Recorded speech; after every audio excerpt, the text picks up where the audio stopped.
जब मैंने Irish penal code की कॉपी खरीदी और इंडियन पीनल कोड तो हमें मिल जाता है, दोनों को सामने रखकर अध्ययन करना शुरू किया तो एक भी कॉमा फुल स्टॉप हमारे यहाँ बदल नहीं है। बस अंतर इतना है कि आयरिश पीनल कोड में जहाँ आई का मतलब आयरलैंड है, इंडियन पीनल कोड में आई का मतलब इंडिया है। बस इतना ही अंतर है, कोई दूसरा अंतर नहीं। मैं आपको एक ऐसी बात कहने के लिए यहाँ आया। अंग्रेजों का एक अधिकारी हुआ करता था, उसका नाम था टीबी मैकॉले। उसने ये ड्राफ्ट किया आईपीसी, और इसकी ड्राफ्टिंग हुई सबसे पहले 1840 में, लागू हुआ 1860 में। ड्राफ्टिंग करते समय मैकॉले ने एक पत्र लिखा था ब्रिटिश पार्लियामेंट के हाउस ऑफ कॉमन्स को, क्योंकि मैकॉले को वहीं से भेजा गया था। उस पत्र में वो लिख रहा है कि मैंने भारत की न्याय व्यवस्था को आधार देने के लिए एक ऐसा कानून बना दिया है जिसके लागू होने पर भारत के किसी आदमी को न्याय नहीं मिलेगा। वो खुद लिख रहा है, और वो अपने ही पत्र में लिख रहा है कि इस कानून की जटिलताएं इतनी हैं कि हिंदुस्तान का साधारण आदमी तो इसको समझ ही नहीं सकेगा। और तीसरी बात वो लिखता है कि जिन भारतवासियों के न्याय के लिए ये बनाया गया है, उन्हीं को ये कानून सबसे ज्यादा तकलीफ पैदा करेगा। चौथी बात वो लिखता है कि भारत की जो पुरानी न्याय व्यवस्था कुछ हुआ करती थी, उसको ये संपूर्ण जड़ से खत्म कर देगा।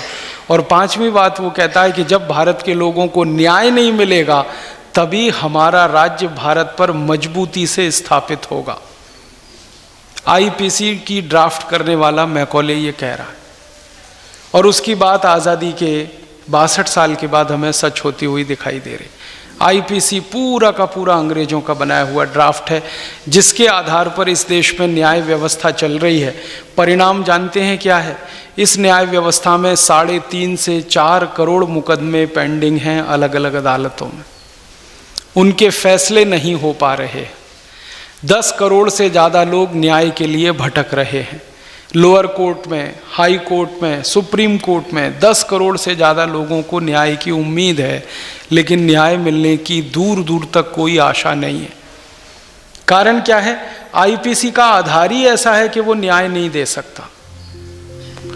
और एक गहरी बात मैकॉले कहता है, वो ये कहता है कि ये कानून लागू होने के बाद भारतवासी ये अपेक्षा करेंगे कि उनको न्याय मिले। न्याय तो कहीं नहीं मिलेगा, उनके मुकदमों का फैसला होगा, न्याय नहीं मिलेगा। मुकदमे का निपटारा होना अलग बात है, केस का डिसीजन आना एक अलग बात है, केस का जजमेंट आना एक अलग बात है, और न्याय मिलना बिल्कुल अलग बात है। तो वो खुद ही कह रहा है कि इससे तो न्याय मिलेगा नहीं। अब इतनी साफ बात जिस मैकॉले ने आईपीसी के बारे में लिखी है, उस आईपीसी को हिंदुस्तान की संसद ने आज़ादी के 62 साल के बाद भी नहीं बदला, वो वैसे का वैसा ही चल रहा है। यही हाल सीआरपीसी का है, यही हाल सीपीसी का है, यही हाल हिंदुस्तान के एक कानून का है जिसका नाम है इंडियन पुलिस एक्ट। 1860 का बना हुआ ये कानून है। अंग्रेजों ने ये कानून बनाया था भारतवासियों पर दमन और अत्याचार करने के लिए। आज़ादी के 62 साल के बाद भी वही हो रहा है, दमन और अत्याचार। इस कानून में हर पुलिस अधिकारी को राइट टू ऑफेंस है, पिटने वाले को राइट टू डिफेंस नहीं है, क्योंकि ये गुलामी के दौर का कानून है। इसमें हम कोई संशोधन नहीं कर पाए 62 साल के बाद। एक इंडियन सिविल सर्विसेज एक्ट है जिसमें इतना ही संशोधन हुआ है कि वो इंडियन सिविल सर्विसेज एक्ट से होकर इंडियन एडमिनिस्ट्रेटिव एक्ट हो गया है। बाकी उसमें कुछ बदला नहीं है। वैसे की वैसी धाराएं, वैसे के वैसे सारे बंद और उपबंध उस कानून के हैं। एक इंडियन फॉरेस्ट एक्ट है, बड़ा अद्भुत कानून है। साधारण आदमी लकड़ी नहीं काट सकता, अगर काटे तो जेल हो जाए उसको। भारत का कोई साधारण आदमी गलती से जंगल में चला जाए और कुछ लकड़ी ले आए, क्या करने के लिए? चूल्हा जलाने के लिए, आग जलाने के लिए, रोटी बनाने के लिए। साधारण आदमी जंगल से लकड़ी लाकर अगर ये काम करे तो अपराध है। लेकिन कोई ठेकेदार इस देश में जंगल के जंगल साफ कर दे, कोई फर्क नहीं पड़ता इस देश में। जंगल के जंगल साफ कर। हमारे देश में एक अमेरिकी कंपनी है जो ये काम करती है, उसका नाम है ITC। पूरा नाम है इंडियन टोबैको कंपनी, मूल नाम है अमेरिकन टोबैको कंपनी। ये कंपनी सिगरेट बनाती है। आपको मालूम है सिगरेट बनाने के लिए कागज लगता है, कागज बनाने के लिए पेड़ काटने पड़ते हैं। ये कंपनी हर साल हिंदुस्तान में 200 अरब सिगरेट बना के बेचती है और ये कंपनी हर साल 14 करोड़ पेड़ काटती है। इस कंपनी के किसी अधिकारी को आज तक जेल नहीं हुई है, फांसी पे नहीं लटकाया गया है। क्यों? इंडियन फॉरेस्ट एक्ट ऐसा है जिसमें सरकार के द्वारा अधिकृत ठेकेदार तो जंगल के जंगल काट सकता है, लेकिन साधारण आदमी जंगल से एक लकड़ी नहीं उठा सकता।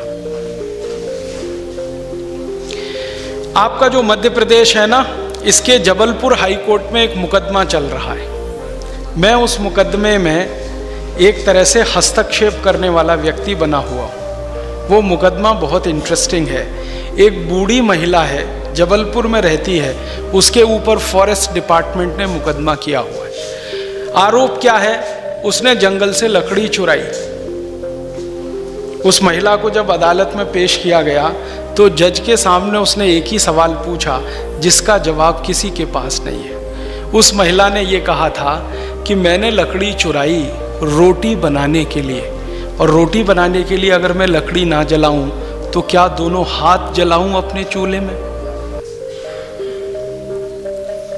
किसी के पास जवाब नहीं।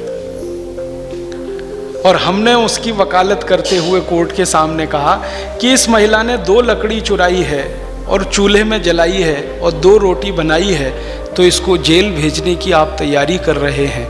यहाँ ITC नाम की कंपनी हर साल 14 करोड़ पेड़ काट रही है, उसके गिरेबान पर हाथ डालने की हिम्मत आपके अदालत में भी नहीं है। क्यों? पैसे वाली कंपनी है, अमेरिका की।